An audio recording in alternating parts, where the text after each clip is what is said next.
Waalaikumsalam.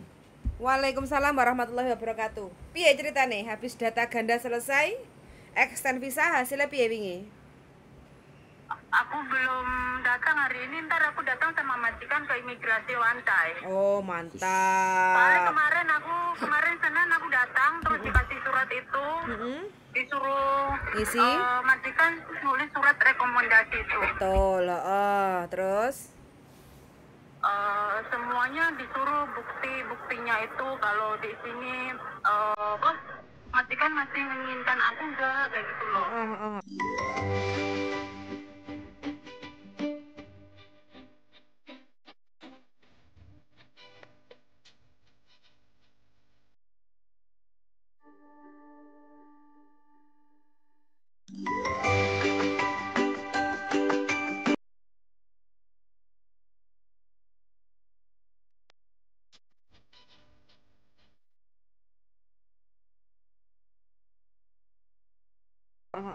Ntar aku bawa majikanku ke imigrasi Wantai. Tapi kemarin Senin aku tanya sama imigrasi sambil aku bawa KTP Indo sama itu apa? kakak? Tiketku, Tiket? tiket pesawat.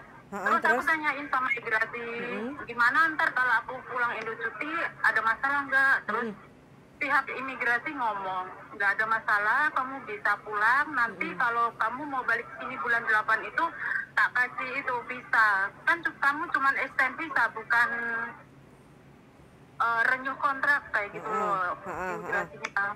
Kalau beda lagi kalau renew kontrak sama extend visa. Kalau renew kontrak kamu nggak bisa keluar dari Hongkong dulu, harus nunggu visa baru. Kalau extend visa ini kamu bisa pulang kayak gitu loh. Cuman aku disuruh nyodorin apa itu Surat. data-dataku itu, kenapa kamu ada masalah ini kemarin, apa kamu sidang kayak gitu loh. Oh, gitu. Disuruh nyodorin buktinya. Ada semua kan? Kuning itu yang udah habis sidang. Ada semua kan? Ada semua, cuman itu butuh tulisan tangannya majikan. Iya, surat penjamin lah Itu kayak paling gitu. penting. Iya. Wis. Makanya ntar aku sambil bawa majikan ke sana biar dia ngomong langsung sama imigrasi, biar majikanku langsung tanggung jawab kayak gitu. Siap, wes mantap kalau kayak gini kan sudah nemu jawabannya toh Mbak, nanti sampai Soalnya tiket mah udah di tanganku. Kalau nggak cuti sih nggak masalah. Terus kemarin itu aku ke agensi, minta solusi sama minta kertas itu loh 9884. Nyampe sana tambah di damprat. Gremengi, bukan dikasih solusi tambah di Gremengi kayak gini. Kamu biar tahu gimana hukumnya apa itu Hongkong. Kamu udah ngelakuin kesalahan lah. Aku juga nggak tahu, tiba-tiba mau renew paspor itu pihak Kowloon B udah nelpon aku juga nggak tahu. Dulu kan aku dituain kan kita nggak tahu. Iya, Kita iya. masih goblok kayak gitu loh. Iya, Ya aku tahu aku salah. Aku tahu aku salah kayak gitu. Cuman aku kan mau apa itu, gimana caranya biar bisa tetap kerja di Hongkong selama ini kayak gitu. Oke lah, nggak apa-apa. Yang penting majikan sama sampean bisa dikong kali kong, bisa diajak kerjasama. Majikan sampai udah jangan khawatir, pokoknya aku bantu kamu, jangan khawatir kayak gitu. Sip, soalnya kan mantap. dia bener-bener butuh aku, udah mau 4 kontrak kayak gitu loh. Iyalah, neneknya kan udah Sampai jatuh cinta sama sampean. Sampai majikan aku tahu kayak gitu hatinya majikan, aku sampai nangis di depannya sambil dipeluk. Iya, ini soalnya aku inget kok ada yang majikan kayak gini, bener-bener nyupport kita kayak gitu loh. Iyalah Mbak, majikan juga sangat berterima kasih sama sampean loh. Iya, Jaga baik. Kan dia tahu asal usulku kayak gimana kayak gitu. Sampai sidang ke Satinyem dulu itu sampai pagi-pagi 9:30 sampai ayo aku temenin kayak gitu, takut kalau aku ada apa-apa kayak. Si majikan itu nemenin sampai sidang. Iya. Sampai terus soalnya kan dia agamanya Kristen. Orang kalau agamanya Kristen kan dia baik hati ya Mbak, tolong menolong kayak gitu loh. Iya. Makanya aku udah ngomong sama majikanku kayak gini, udah aku ngurusin nenek sampai dia mati aja kayak gitu. Aku nggak mau pindah majikan, aku sampai bilangnya kayak gitu. Soalnya udah terlalu baik sama aku kayak gitu. Iyalah, mudah-mudahan sampean Amin. Kerasan, sehat, walafiat, baik. Terus aku juga minta solusinya Kak J. Piye? Menurutnya sampean itu gimana? Soalnya ntar aku juga udahlah, ntar kalau imigrasi keputusannya aku nggak bisa pulang dulu ya udah. Diundur kan gitu, bisa tiketnya. Iya. Cuman kan udah tiket di tanganku kayak gitu loh. Nggak apa-apa. Sampean kalau nanti sudah ada surat apa permintaannya kan sudah jelas ya kan, sampean membawa bukti-bukti sidang sampean itu kan semua dibawa kayak gitu kan, terus kan udah selesai. Terus yang kedua itu kan majikan menggaransi sampean bahwa majikan itu masih butuh sampean kayak gitu kan, untuk jaga ibunya kayak gitu kan, sampean juga orangnya baik, bekerja kayak gitu kan, catatan bagus dari majikan. Terus yang ketiga sampean menulis aja kayak gitu kan bahwa surat apa data ganda itu kan dulu yang sampean sebutkan waktu di PT itu kan nggak tahu, yang penting intinya kepengennya kerja ke Hong Kong kayak gitu kan. Itu terus semuanya udah selesai di persidangan, jadi sekarang saya mau extend visa supaya saya bisa pulang Indonesia cuti, visit my family in Indonesia kayak gitu, tidak ada masalah kayak gitu loh. Urusan sampean kan udah beres sidangnya, sidang udah data ganda. Cuma si imigrasi itu kan minta arsip. Aku gini loh Kak J. Jadi kemarin bukan ngasih solusi kayak gini, kamu lo nggak bakalan bisa pulang, nggak bakalan bisa balik ke Hong Kong kayak gitu. Ntar kamu renew kontrak juga harus kayak persyaratannya kayak gini terus sampai kamu cari majikan lagi kayak gitu. Aku sampai di dalam hatiku udah cukup satu kali ini aku diajen kamu, sambil di dalam hatiku kayak sakit banget kayak gitu. Bukan ngasih solusi atau support kayak gitu, malah ngeten nih. Ya karena nggak dapat duit dari Mbak E tuh. Dapat toh. Kemarin udah tak kasih duit loh, aku extend visa udah tak serahin dia loh. Aku bilang nggak apa-apa, duitku nggak dikembalikan nggak apa-apa, asal aku dikasih saran solusi kayak gitu. Duit buat staff. Duit buat staff itu kalau sebentar, duit buat staff itu kalau dapat majikan baru bonusnya gede. Jadi sampean juga harus tahu bahwa mereka bisnis, mereka kerja. Jadi mereka bukan diorientasikan ke hati atau belas kasihan. Tapi kalau nggak ada duitnya, kalau extend itu kan masuk ke perusahaan. Tapi kalau dapat majikan baru, ya terus tanda tangan, nah di situ makanya yang dikejar kan yang finish langsung di job di good sellingnya. Oh ini Cece ho gan le ho siu yong sangat manis. Anda kok pengalaman sekali kalau kayak gitu. Ini kalau teng wawa. Anda pengalaman sekali kalau kayak gitu. Anda pernah jadi staff ya. Jadi kayak gitu Mbak. Jadi ya makanya kan saling nyukur kayak gitu loh. Ya makanya sekali lagi kita nggak boleh berpikiran jelek, tetapi pada dasar dan kenyataannya itu kan begitu toh Mbak. Selama tidak ada duit masuk, ya kan, tidak ada duit masuk buat mereka, terus ngapain aku kerja bakti? Nanti kalau sampean finish kontrak ganti ke pura-pura aja. Aku finish mau ganti majikan. Coba lah kan kayak gitu. Kamu mau gaji berapa? Guys. Udah sakit hati kok. Udah di sini renyuh gak bakalan ke kamu. Aku cari lain. Aku bilang kayak gitu. Udah cukup. Padahal aku gak pernah ngerepotin. Cuman itu doang, minta saran, minta kertas 1988 itu aja. Gua tambah di gitu. Kamu gak bakalan bisa pulang, gak bakalan bisa balik. Orang Indonesia apa orang Hong Kong? Apa? Orang Indonesia apa orang Hong Kong? Indo. Oh, kita santet aja. Kita santet aja gimana? Cukup hatiku yang sakit kemarin sampai naik MTR sambil berbismillah, ya Allah kok kayak gini. Dimaafkan aja Mbak ya, dimaafkan. Mereka adalah orang-orang yang nggak tahu gitu, dimaafkan saja. Nah, saya pun juga kemarin menyarankan ke agen sampean karena apa? Saya tahu yang memproses dari awal untuk extend visa kan agen sampean. Aku SMS KC, kamu nyerahin aja di agen. Nah, aku langsung ke agensi. Di agensi sampai dicek, kamu nggak bakalan bisa pulang. Nggak bakalan bisa balik lagi ke Hong Kong kalau udah pulang kayak gitu.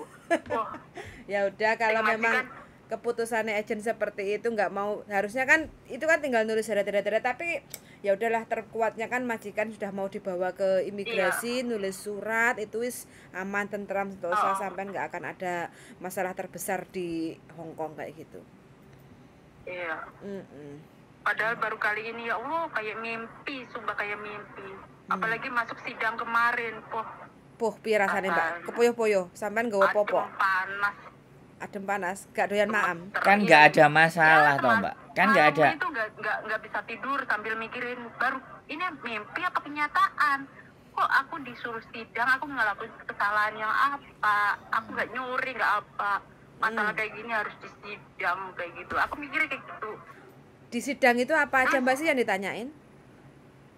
Semua kesalahan, cuman aku bilang ya aku ngakuin kesalahanku, ya pokoknya kayak gitu. Kita nggak boleh banyak omong kok di situ, cuman kita ya kayak gitu. Terus hakimnya tanya terus kita, soalnya di situ kan ada pengacara juga ngebantuin kita. Terus ditanya, kamu minta keringanan apa kayak gitu. Terus aku minta kayak itu. Aku minta supaya aku agar bisa tetap kerja di sini kayak gitu. Terus udah langsung diketok palu itu udah bayar denda 1.000 itu selesai. katanya kan bisa balik ternyata itu nggak bisa balik. Ada yang bisa balik, ada yang enggak. Punya aku enggak.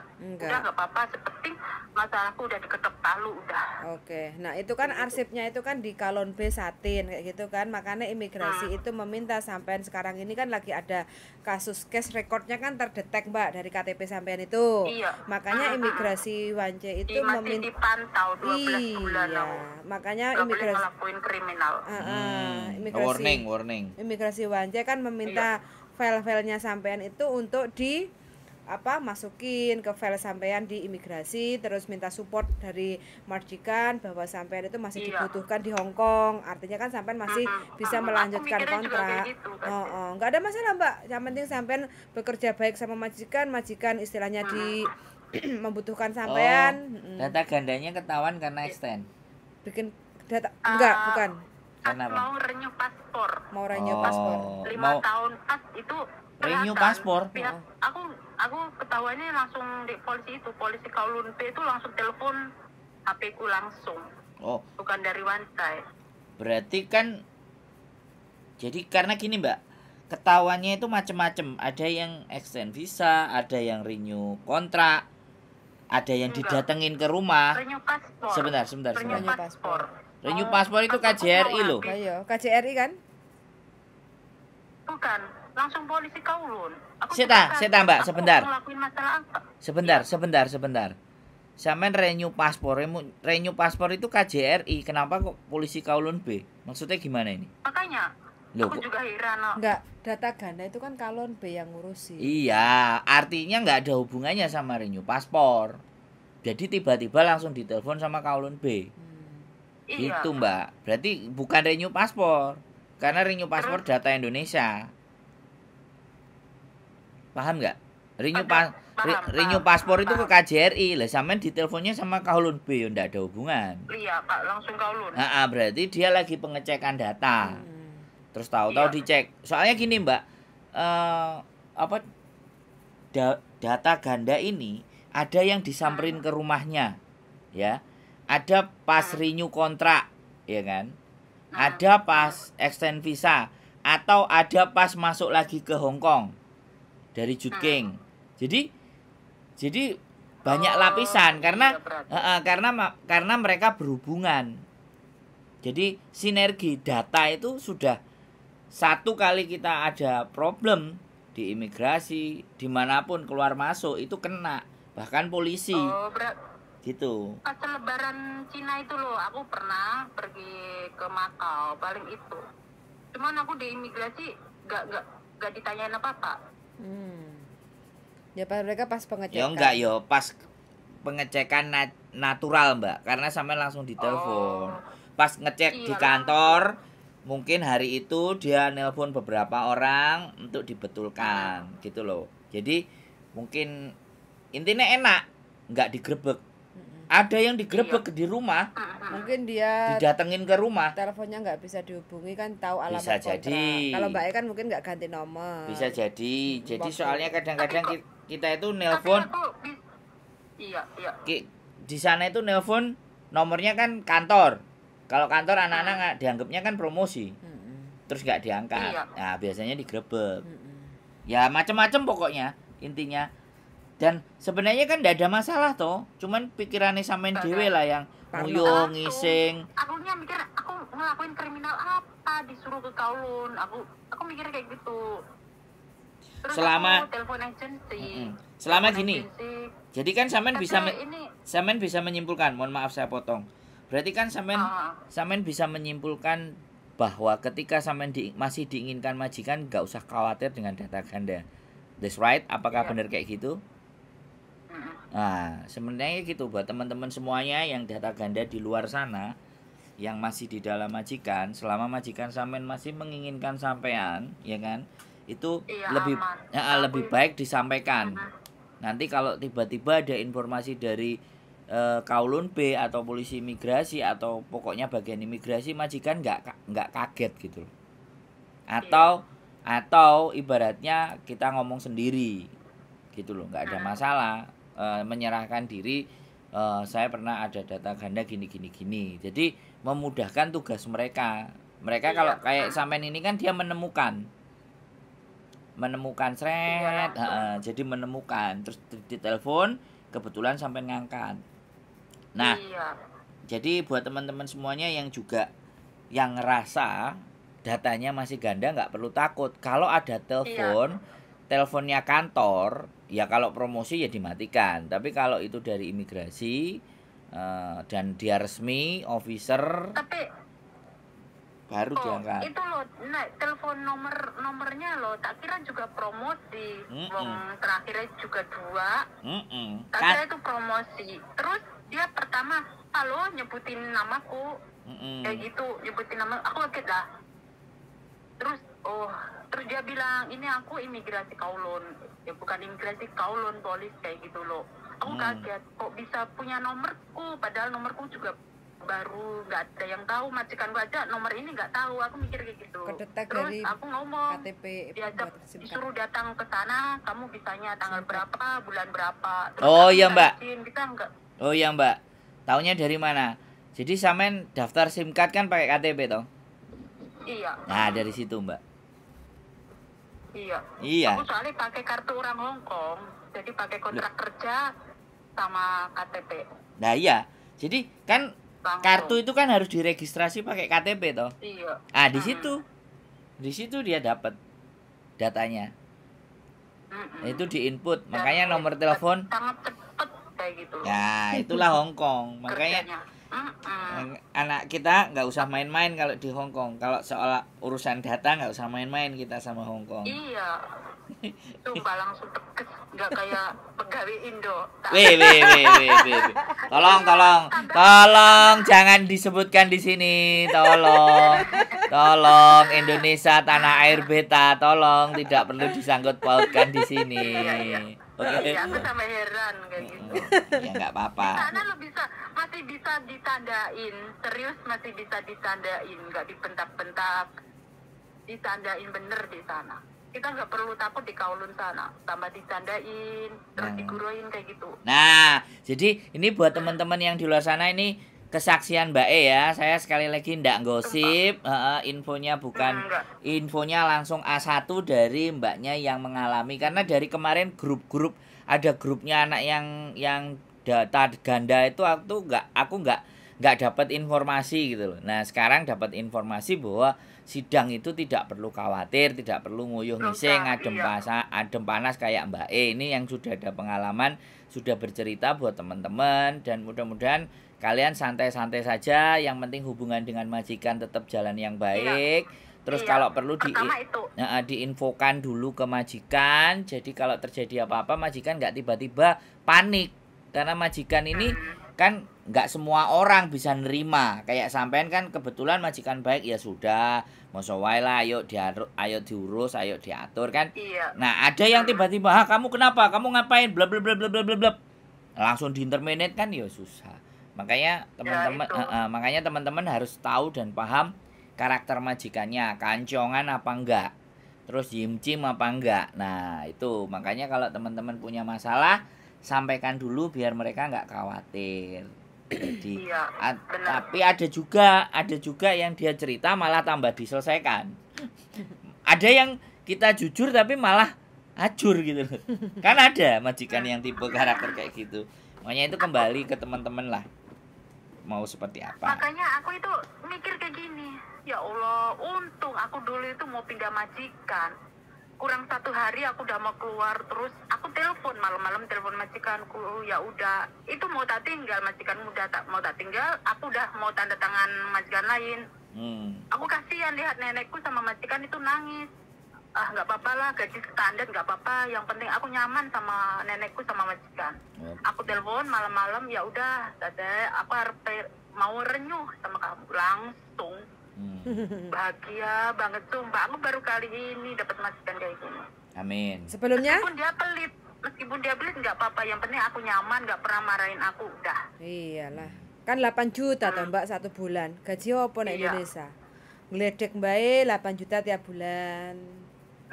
Ya kan, pokoknya intinya itu hubungan sama majikan itu yang harus. Tapi ya satu hal saya juga menyampaikan, namanya umur kita nggak tahu ya Mbak. Makanya kita kayak gitu. Oh bukan, jangan. Udah tua banget. Jangan takut. Jadi sampean harus siap, harus bisa menerima kalau suatu ketika bahwa orang itu akan mati dan sampean harus bersiap-siap. Makanya terus berbuat baik, terus melakukan hal yang baik agar nanti ketemunya juga hal-hal yang baik juga. Hal baik, iya. Kan gitu Mbak. Siap. Wes nanti tinggal ke imigrasi bawa semua dokumen. Terus jangan lupa itu sangat penting sekali, jangan dibuang, jangan lungset, jangan basah, kalau bisa dimasukkan ke dalam plastik kayak gitu Mbak ya. Suatu saat itu menjadi bukti akurat tentang data ganda sampean. Soalnya kan kita nggak tahu aturan baru lagi nanti imigrasi perubahannya seperti apa kayak gitu kan. Nah kita nggak nyangka kan 10 tahun yang lalu kita data gandanya tapi baru kebongkar 10 tahun ke depan kayak gitu kan. Itu makanya sampai harus filenya itu benar-benar harus disimpan kayak gitu ya, bahwa sampean udah menyelesaikan tentang data ganda sampean kayak gitu ya. Oke ya wes, selamat beraktivitas. Mudah-mudahan nanti di imigrasi lancar, tidak ada masalah. Terus ke depannya bulan depan sampai pulang ke Indonesia bisa perjalanan pulang lancar, ketemu sama keluarga. Amin. Gitu Mbak ya. Oke, yuk makasih loh Mbak. Siap, pokoknya semangat selalu, banyak berdoa ya. Seluman-selumun selamat. Oke yuk, makasih yuk. Bye-bye Mbak. Bye-bye. Assalamualaikum. Waalaikumsalam warahmatullahi wabarakatuh. Oke teman-teman ya, nah ini teman-teman yang punya data ganda ya nggak usah bingung, nggak usah takut, dijalani prosesnya. Karena kita memang sudah melakukan data ganda, ya ikuti prosedur tata cara, aturan yang ada di Hong Kong. Suruh sidang ya sidang, yang penting waktu datang ke Kowloon B bawa jaket yang agak tebel. Terus habis itu sebelumnya harus sarapan yang kenyang, karena di sana kita nggak tahu berapa lama, berapa jam, dan di sana tidak ada area untuk makan kayak gitu waktu di persidangan kayak gitu. Jadi paling tidak teman-teman harus makan yang kenyang, terus bawa jaket kayak gitu, terus bawa air minum ya darling ya. Kowloon B ya. Sarapan dulu, bawa jaket, karena di dalam diinterogasi dan semuanya adem dan gak masuk angin. Terus bila perlu gak apa-apa nggak minyak kayu putih dioles-oles nang weteng macak-macak rodok loro apa piye kan. Kok petugasé ngomong, "Kowe ambune kok kaya wong tuwek." Lemem sifu ya wes ke depan lagi bulan depan datang lagi ngono diundur nonggo. Ya enggak, maksudnya kan yo gawe ngo kancong ngokengan. Saingkeng. Jam saya lamsam. Dipanggilin ambulan gitu nanti. Kau polisi. Jadi lem sibuk wah ngokancongan ngomkengan. Iya. Saya tidak berbuat salah ya. Ngomo jojo ya. Ngomo jojo ya. Jadi ini intinya intinya teman aku diapakno iki piye? Aku diapakne. Ya wis to. Ya aku diapakno iki. Tim jika comet ya, awak kan wis ngerti di sidang kok diapakno. Lho kan itu ekspresi seseorang yang merasa tidak berdosa. Kita di sana nggak boleh banyak ngomong, ditanya baru jawab. Nah dijawab kayak gitu kan dek takok. Nah ya wis. Keng. Yoi. Pokoknya intinya teman-teman ya, ini kasusnya mbaknya tadi, pelajar pengalaman bahwa mbaknya itu kena data ganda, ditelepon sama petugas dari imigrasi yang di Kalon B, sudah melewati proses yaitu interview, interogasi, sidang, penalti di Satin, terus suruh bayar 1.000. Habis itu dia extend visa, ternyata extend visanya tidak mulus, harus mengikuti atau melengkapi ya beberapa lembar persyaratan, ada hasil sidangnya harus masukin, terus penjaminnya dari majikan bahwa mbaknya itu masih dibutuhkan kerja di Hong Kong sama majikan itu, terus mbaknya sudah mengakui kesalahannya tentang data ganda. Terus habis itu teman-teman semuanya yang punya proses kasus yang sama mudah-mudahan diberi kemudahan dan kelancaran. Amin. Sangat sudah mendengarkan dan see you the next video. Bye bye. Bye.